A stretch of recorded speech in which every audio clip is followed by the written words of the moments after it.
Vamos lá. Boa tarde a todos, ao presidente da comissão, deputado Guimarães, ao relator, senador Eduardo Braga, ao governador Eduardo Campos, ao secretário João Constantino e Iraci Lafuente, também aqui aos senhores parlamentares, senadores, senadoras, deputados, deputadas que estão aqui, os profissionais da imprensa, os representantes dos setores portuários aqui presentes. Em primeiro lugar, é importante dizer que a medida provisória é um compromisso do governo e da presidenta Dilma com a eficiência do sistema portuário brasileiro e com a redução do custo Brasil. Nós precisamos avançar para que o Brasil possa continuar crescendo em sua produção e aumentando suas fronteiras produtivas. Em segundo lugar, dizer que o tema portos é um tema que tem sido prioridade na agenda do governo. Desde o presidente Lula, com a agenda portos, no que ele se elegeu, lançou essa agenda portos, e depois com o PAC, com o Programa de Aceleração do Crescimento, em que os portos receberam uma atenção especial. Nós temos hoje no PAC investimentos da ordem de 8,4 bilhões de reais em portos. Desse montante, cerca da metade já foi executado e a outra metade ou está em execução ou está em medidas preparatórias. Do total desse recurso, 3 bilhões e 50 milhões são para os portos delegados, ou seja, os portos administrados por estados e municípios. Nós temos 34 portos organizados no país, destes 18 são geridos por docas, companhias docas, 15 são por estados e municípios, e até pouco tempo nós tínhamos um porto que era privado, que era o Porto de Imbituba, em Santa Catarina, que venceu a concessão. Bom, e para deixar assim, muito claro o compromisso do governo com essa agenda, com a agenda de portos, em 2007, logo que foi lançado o PAC, com recursos de investimento no PAC 1 e depois, na sequência, no PAC 2, a União criou a Secretaria Especial de Portos, hoje a Secretaria de Portos da Presidência da República, que tem status de ministério justamente para jogar luz a esse tema tão importante ao desenvolvimento do país. E a Secretaria de Portos, junto com a coordenação do PAC, articularam e organizaram todos esses investimentos que estão sendo feitos na área dos portos, do setor portuário. Um grande investimento fundamental para que a gente melhorasse a qualidade dos nossos portos foi o Plano Nacional de Dragagem 1, o PND 1, que teve como foco o aprofundamento dos canais de acesso, e agora estamos em fase de manutenção. Grande parte dessas obras já foram concluídas, já fizemos as batimetrias dos portos e hoje os portos estão operando em condições muito melhores do que estavam.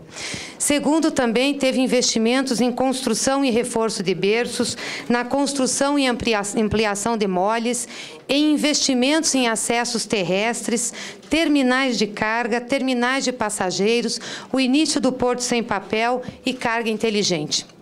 Foram esforços e são esforços contínuos do governo para melhorar a situação dos portos nacionais, no sistema portuário nacional.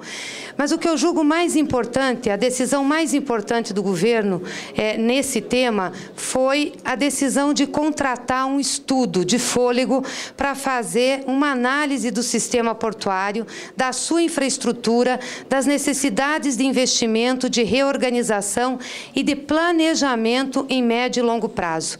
Essa decisão foi tomada em 2009 e em 2010, depois de um processo licitatório, contratou-se a Universidade Federal de Santa Catarina, que entregou agora para nós, em setembro de 2011, o Plano Nacional de Logística Portuária.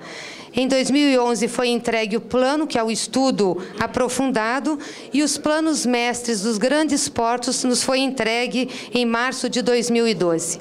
Pois bem, com esse plano em mãos, o primeiro estudo aprofundado que nós tivemos do sistema portuário, nós não tínhamos tido até então nenhuma reflexão maior sobre a logística de transporte no setor portos.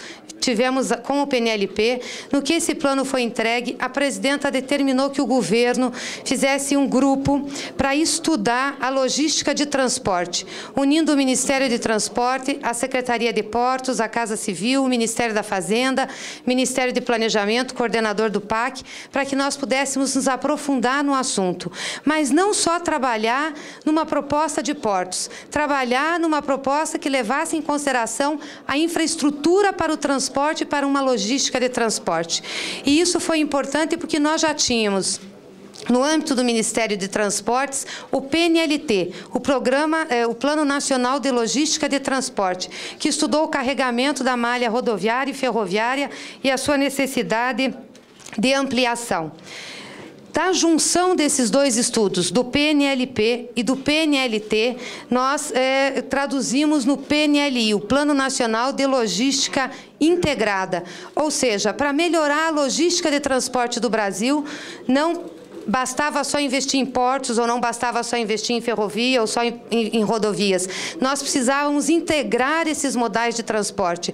Ou seja, as nossas ferrovias tinham que conversar com as nossas rodovias, que tinham que ligar esse país tão grande, dando conta das novas fronteiras produtivas que estão se estabelecendo no Brasil. E foi em razão desse estudo que nós ficamos mais de um ano fazendo, que a presidenta lançou o Programa de Investimento e Logística. O primeiro eixo desse programa foi lançado em agosto de 2012 e foi o programa voltado para concessões de rodovias e ferrovias. E por que a área de concessões? Bom, os senhores já conhecem o PAC é um programa importante, com foco importante em investimento de infraestrutura e também de logística de transporte, mas ele foi feito basicamente com recursos públicos, organizado com investimentos da área privada, mas não em parceria com a área privada. Nós avaliamos que precisaríamos reforçar essa parceria com o setor privado, chamar os investimentos privados e também a expertise desse setor para fazer um complemento ao PAC. Aí nasceu o projeto de investimento e logística. Passado agosto, setembro e outubro, nós nos dedicamos muito ainda em terminar os estudos em relação aos portos, e quero dizer que nós estudamos também os aeroportos, que vieram complementar esse plano. E em dezembro, nós lançamos o plano de investimento em logística em portos e, logo em seguida, em aeroportos. E, junto com os investimentos previstos, nós apresentamos ao Congresso Nacional a medida provisória 595, que muda o marco regulatório dos portos brasileiros. Quero dizer aos senhores que houve um acúmulo significativo do governo para essas intervenções. Elas não nasceram de uma vontade de um momento para outro. Elas nasceram de uma reflexão profunda. Primeiro, da vivência na tentativa de melhorar um sistema que já estava constituído, com a Agenda Portos e com o PAC. Depois, de um estudo aprofundado do PNLP, da junção com o Plano de Logística de Transporte e da integração desses planos para melhorar a infraestrutura de transporte brasileiro. No processo interno de governo, nós ouvimos vários setores. Ouvimos gestores estaduais, ouvimos dirigentes das companhias docas, ouvimos dirigentes dos portos delegados, ouvimos empresários, ouvimos trabalhadores, enfim, ouvimos todos os setores que tinham relação com o tema. Mas os senhores sabem que esse setor é um setor diversificado.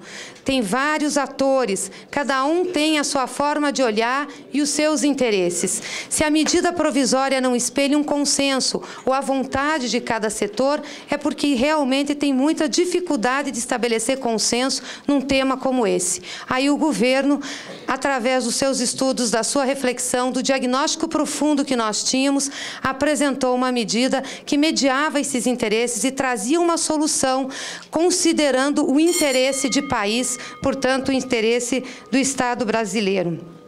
E fizemos isso, e o governo fez isso, baseado em duas premissas que nós consideramos muito importantes: melhorar a eficiência dos portos organizados e buscar a competitividade para reduzir o custo Brasil. Nós tivemos muitos avanços com a Lei 8.630 de 93. Sem dúvida nenhuma, foram avanços importantes. Mas, ao longo desses 20 anos, o país cresceu, ampliou suas fronteiras produtivas, produziu mais. O sistema que está aqui hoje colocado, infelizmente, ele é ineficiente para dar conta das demandas de que o país precisa. Hoje, a capacidade instalada nos portos organizados brasileiros é de 370 milhões de toneladas. Em 2015, já temos a projeção de que movimentaremos 373 milhões de toneladas.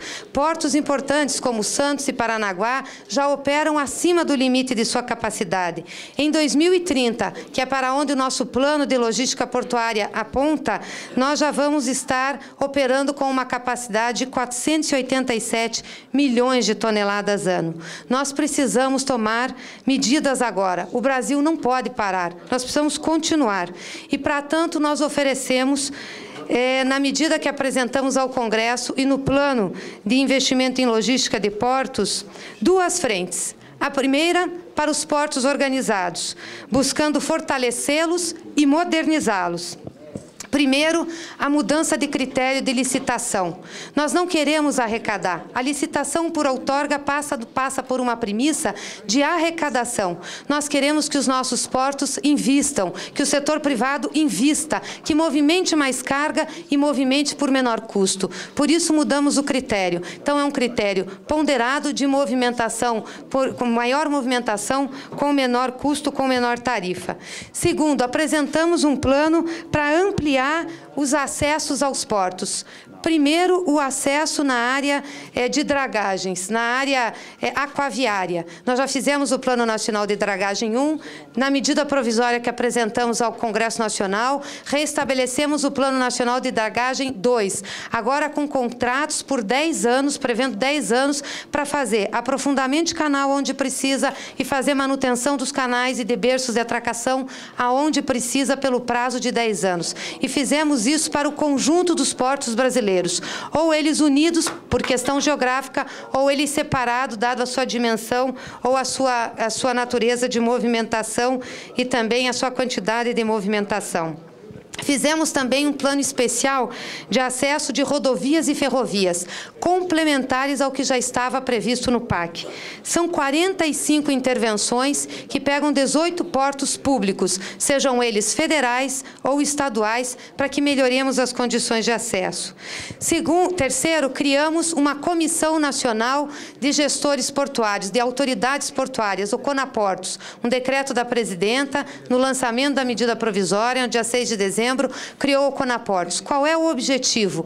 Nós reunirmos todos os intervenientes públicos que atuam nos portos organizados e que também têm que deliberar sobre cargas nos portos, nos terminais de uso privado, como Receita Federal, Anvisa, Polícia Federal, Marinha, enfim, todos os intervenientes, para que atuem de maneira organizada, de maneira sistemática e para que tenham atuação 24 horas nos portos brasileiros. Nós queremos que o governo também mostre que é necessário atuar com eficiência na sua intervenção. O CONAPORTOS já fez 2 reuniões, nós queremos até o final desse ano estar com as comissões em todos os portos organizados para que eles funcionem a contento.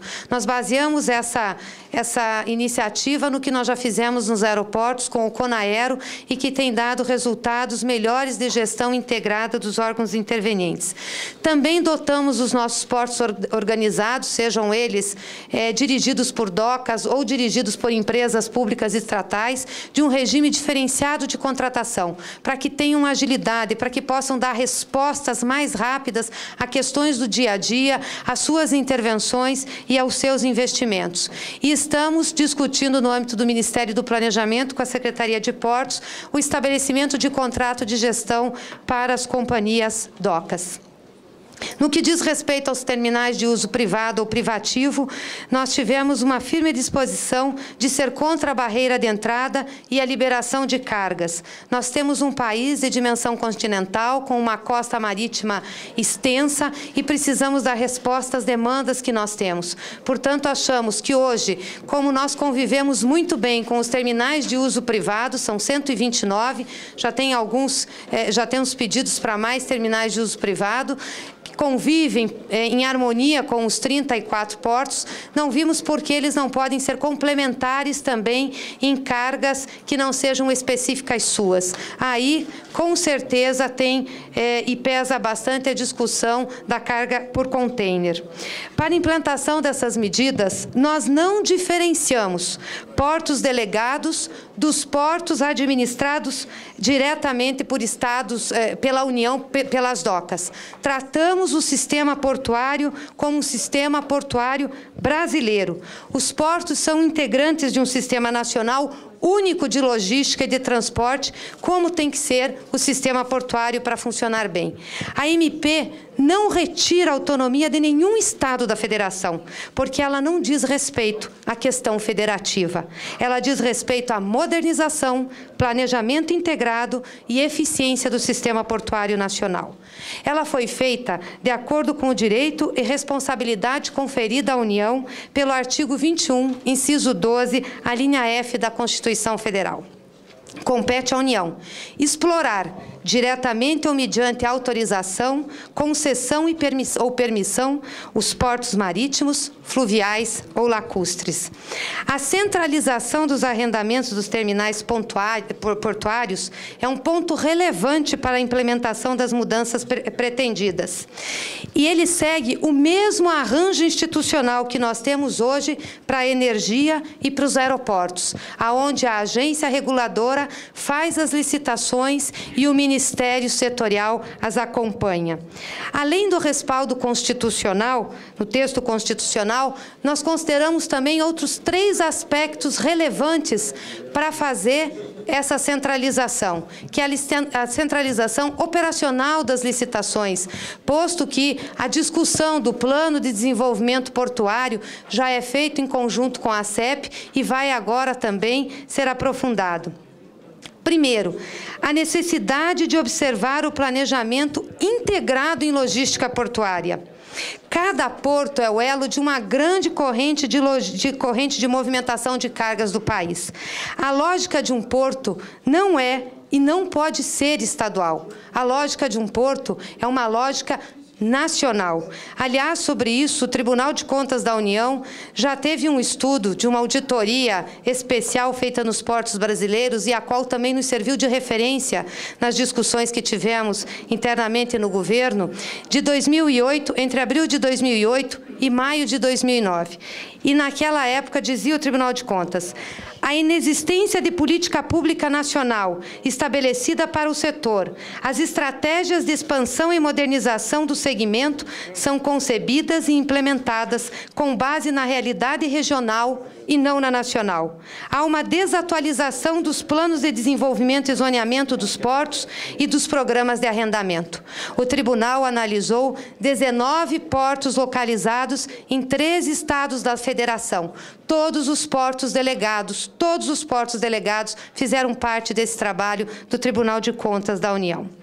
É importante dizer isso porque essa lógica nacional é fundamental para a eficiência do sistema portuário. Vamos a alguns exemplos para esclarecer isso. Paranaguá, que é o porto do meu estado, do estado do Paraná, delegado ao estado desde 2002. Paranaguá movimenta 44,7% das cargas do Mato Grosso do Sul, 22% do Mato Grosso, 16% de Goiás, 6,1% de Santa Catarina e 5,1% de São Paulo. A capacidade de Paranaguá de movimentação em 2010 era de 33 milhões de toneladas ano. Paranaguá movimentou em 2012 43 milhões de toneladas. Há muitos anos, Paranaguá não faz arrendamento dos seus terminais portuários. São Francisco do Sul, que também é um porto delegado em Santa Catarina, movimenta 20% das cargas do Paraná e 8% das cargas do Mato Grosso do Sul. Suape, que movimenta 19% das cargas da Paraíba e 5,7% das cargas do Rio Grande do Norte. Itaqui, que movimenta 91% das cargas do Tocantins, 86% das cargas do Pará e 36% das cargas do Piauí. Portanto, fazer o planejamento, a integração, a distribuição dos terminais portuários há que ser uma tarefa claro que conjunta e organizada, mas de responsabilidade da União. Harmonizar as demandas e ofertas, buscar a eficiência, induzir a racionalidade do sistema para ter um melhor caminho da carga, só pode ser feito a partir de uma visão nacional, de uma visão de país, do Estado brasileiro.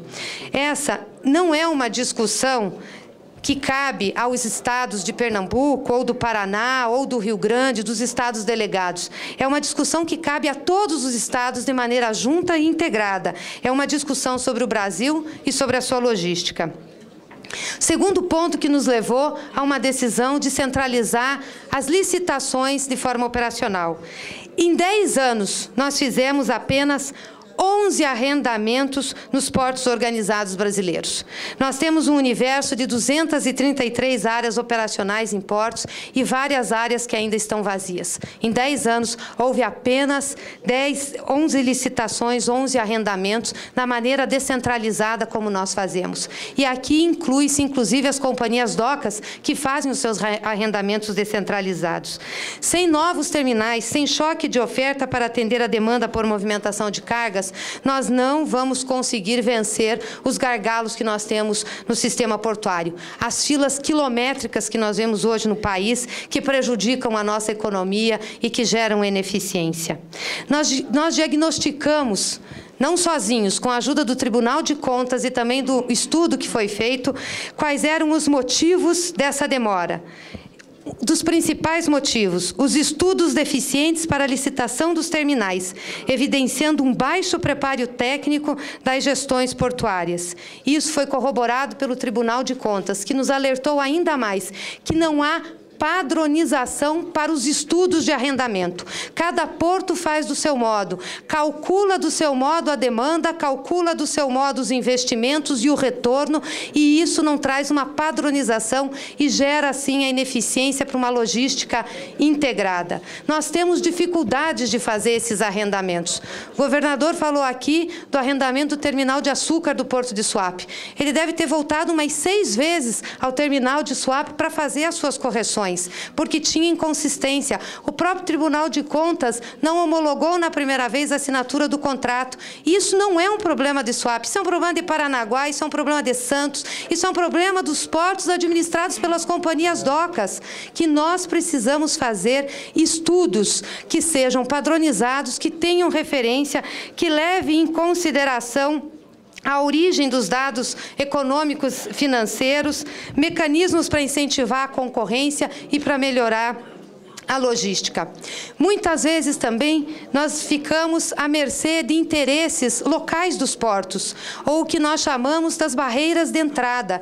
Como a definição das licitações nesses portos passava por um colegiado, fazia parte a administração do porto, mas também os empresários, junto com os trabalhadores, muitas vezes esse mesmo conselho não dava encaminhamento às licitações necessárias, porque ou era um concorrente que iria entrar, ou era uma dificuldade que iria ter. Nós temos um exemplo clássico, o Terminal do Meio, no Rio de Janeiro, está há 10 anos para fazer licitação e o porto não consegue encaminhar o seu arrendamento. Também a falta de planejamento do porto. Isso foi também evidenciado pelo Tribunal de Contas da União, falando da desatualização dos planos de desenvolvimento e zoneamento dos portos organizados. E a questão de padronização que eu já falei aqui para os senhores.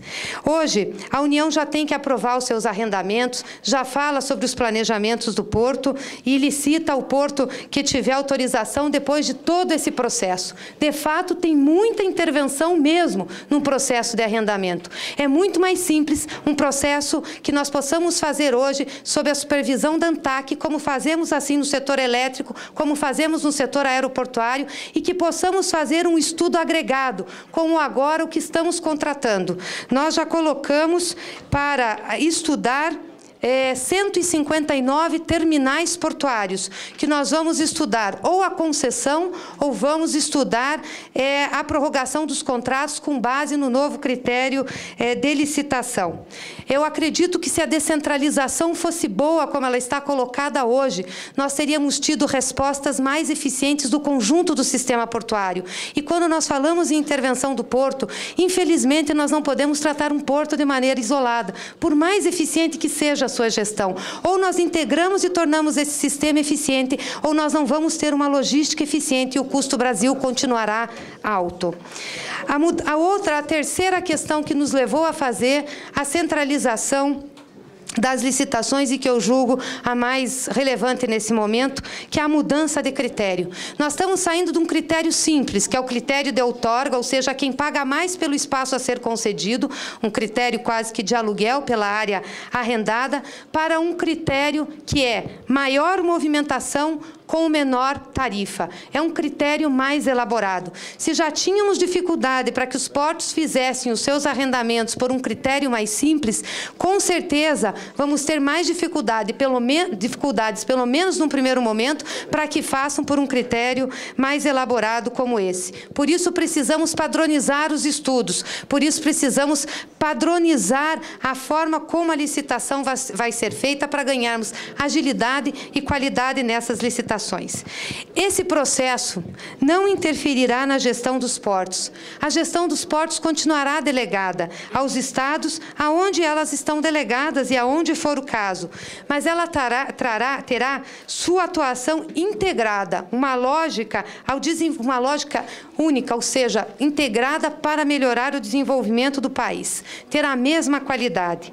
Esses 159 terminais que nós relacionamos e que foram publicados para efeitos de estudo para as licitações e renovação de contrato, já serão feitos pelo novo critério.